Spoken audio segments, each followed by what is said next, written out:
El libro de Josué. Retrocedamos un poco y recordemos la historia hasta ahora.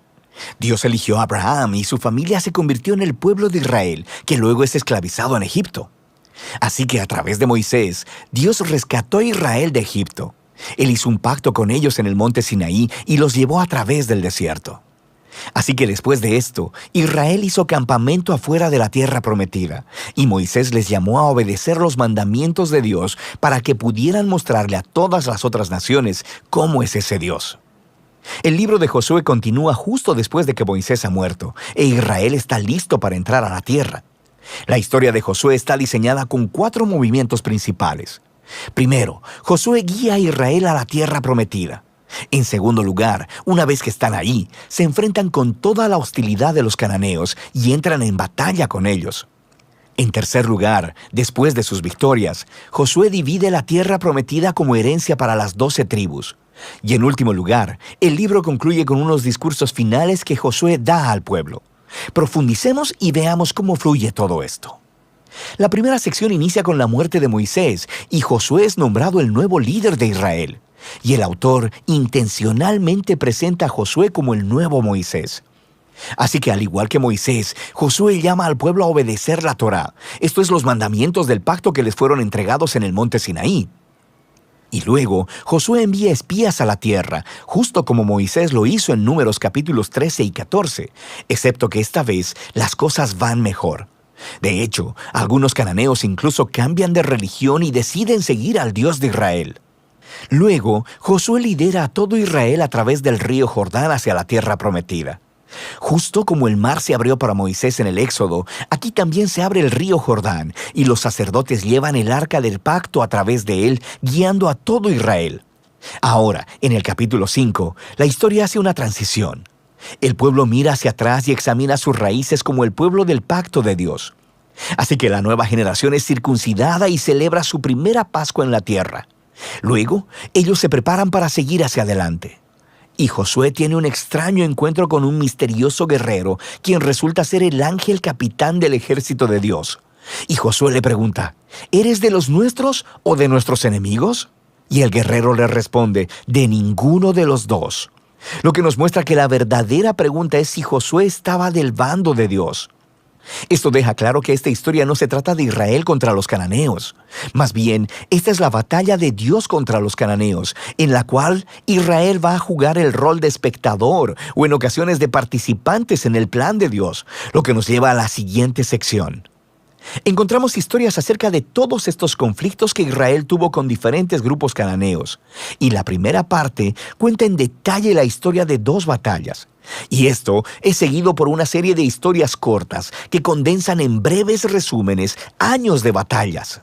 Entonces, las primeras 2 batallas son contra Jericó y contra Ai, y estas ofrecen una imagen contrastando la fidelidad de Dios contra el fracaso de Israel. En Jericó, Israel debe tener un enfoque completamente pasivo. Así que permiten que la presencia de Dios en el arca los dirija alrededor de la ciudad durante 6 días. Y justo como Rahab se volvió al Dios de Israel, tal vez el pueblo de Jericó haría lo mismo, pero no lo hacen. Así que en el 7º día, los sacerdotes tocan las trompetas y los muros caen, produciendo la victoria de Israel. El punto de la historia es que Dios es quien librará a su pueblo. Israel solo necesita confiar y esperar. Ahora, en la siguiente historia de la batalla en Ai, se señala el punto opuesto. Hay un israelita llamado Acán, y él roba de Jericó algunos de los objetos preciosos que solo le pertenecen a Dios, y también miente sobre ello. Esto es algo bastante absurdo después de lo que Dios acaba de hacer por Israel. Así que Israel empieza su batalla con la ciudad de Ai y son completamente derrotados. E Israel obtiene la victoria solo después de arrepentirse con humildad y de lidiar severamente con el pecado de Acán. De manera que estas 2 historias son colocadas juntas para señalar un punto importante. Si Israel va a heredar la tierra, deben ser obedientes y confiar en los mandamientos de Dios. Ellos no recibirán un trato especial. La segunda parte de esta sección comienza con los Gabaonitas, un pueblo cananeo. Y ellos hacen justo lo que Rahab hizo, volverse al Dios de Israel y hacer paz con Israel. Esto contrasta con los otros reyes cananeos, quienes empiezan a hacer alianzas y coaliciones porque quieren destruir a Israel. Así que Israel lucha contra ellos y los vence aplastantemente. De manera que toda esta sección termina con una lista que resume todas las victorias de Moisés y de Josué. Ahora, detengámonos un momento, porque es probable que te molesten estas historias y la violencia que ellas contienen. Y si eres seguidor de Jesús, no podrás evitar preguntarte, ¿no dijo Jesús que amarás a tus enemigos? ¿Por qué aquí Dios está declarando la guerra? Primero, ¿por qué los cananeos? Las razones principales se nos dan con anterioridad en la historia bíblica. Porque la cultura de los cananeos se había vuelto moralmente corrupta en extremo, especialmente con respecto al sexo. Mira Levítico capítulo 18.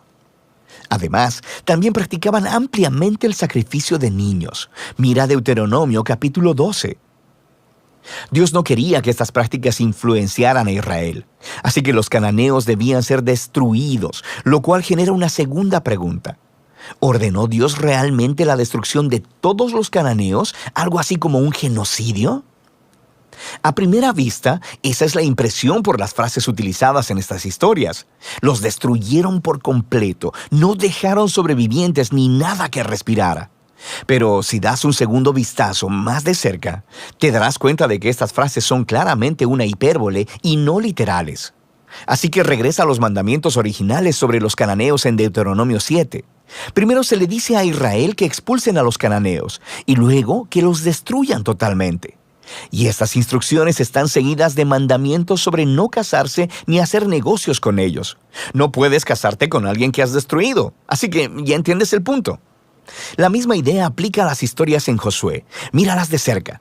Por ejemplo, se nos dice en Josué capítulo 10 que Israel no dejó ningún sobreviviente en las ciudades de Hebrón o de Bir. Pero luego, en el capítulo 15, vemos que estas ciudades todavía están pobladas de cananeos. Así que lo que vemos es que la narrativa de Josué cuadra bien con otros registros antiguos de batallas al utilizar lenguaje hiperbólico y no literal como parte de su estilo narrativo. De manera que la palabra genocidio no encaja con lo que vemos aquí, especialmente a la luz de las historias de los cananeos que sí aceptaron al Dios de Israel, como Rahab o los Gabaonitas. Dios estaba abierto a aquellos que se volvieran a Él. Una última cosa que debemos considerar es que estas historias marcan un momento único en la historia de Israel. Estas batallas estaban limitadas a un puñado de pueblos viviendo en la tierra de Canaán. Con todas las demás naciones, Israel estaba llamado por Dios a buscar la paz. Mira Deuteronomio capítulo 20. Así que el propósito de estas historias de batalla nunca es decirle al lector que vaya a ejercer violencia en el nombre de Dios. Más bien, estas historias muestran a Dios llevando su justicia sobre la maldad humana en un momento especial de la historia y de cómo Él libró a Israel de ser aniquilado por los cananeos. Ahora, regresemos al diseño del libro. Después de años de batallas, vemos a un envejecido Josué y quien empieza a dividir la tierra entre las 12 tribus de Israel.